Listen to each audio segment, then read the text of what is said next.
Poor and minority families are at a significant disadvantage in employment, education, healthcare, and housing.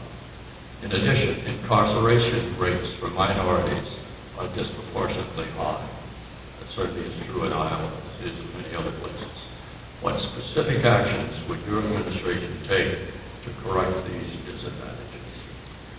Well, certainly, let me mention one first off, and that is the issue of incarceration rates, which is stunning to me. What they've gone up over the last 15 or 20 years, around 800,000 people are being held in our penal institutions, over 2 million people being held here. I, for one, believe that we ought to give our judicial branch more discretion. Mandatory minimum sentencing bothers me deeply. To allow judges to have some discretion, so we're not turning young children in who've done something wrong. Let's assume they deserve some sort of time in prison here, but give that judge some discretion in deciding whether or not they're going to turn them into hardened criminals by sending them off into penal institutions, filling up our jails. That's a difficult question because a lot of people think that mandatory minimum sentencing keeps them safer. I would argue quite the contrary is true. We need to have a level playing field when it comes to some of these penalties. For holding crack cocaine, you can get a much stiffer sentence than you can for powdered cocaine. Powdered cocaine is the drug of choice for white or affluent people. Than crack cocaine, which is a lot cheaper on the street. It's not fair, people know it. And as a result, we end up with disproportionate populations represented by the minority community in our penal institutions. People know it, they understand it. We need leadership in this country that has the honesty to stand up to it and try to make the change. I will do that. I have a piece of legislation right now to eliminate disparity completely. I've been pushing to eliminate it for years. I come from a state that is the 8th largest African American population in the United States of America, percent of the population. 1 in 3 minorities ends up over the river to the superhighway to prison. You got to do 2 things: keep them off the superhighway, number 1. Number 2, put them in a position where if they get on that superhighway, get them out. The way to do that is education, after-school programs, Boys and Girls Club, drug courts, which I wrote into the law.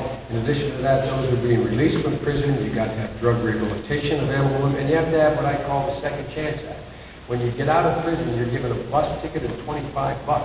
You end up without housing, you end up without a job, you end up without any rehabilitation relating to drug problem you may have had, alcohol problem when you went in. Because we knew nothing about it in prison, we should. So folks, if we want to deal with these disparities, you got to deal with it by preventing people getting on the highway, and if they're getting off, give them an exit.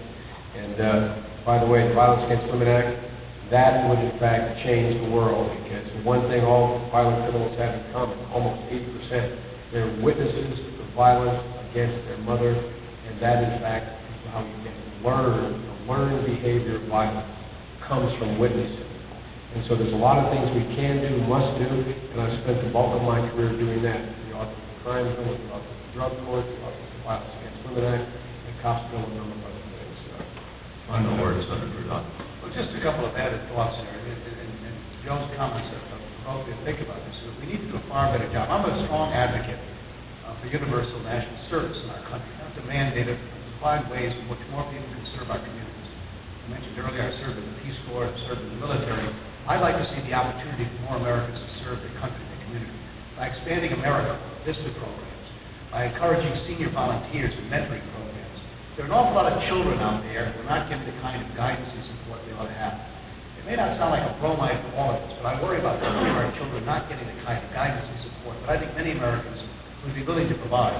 And by providing those opportunities with national leadership that invites our country to be a part of things larger than themselves, such as giving back in this way, I think we can make a difference for children starting out that they don't end up on the wrong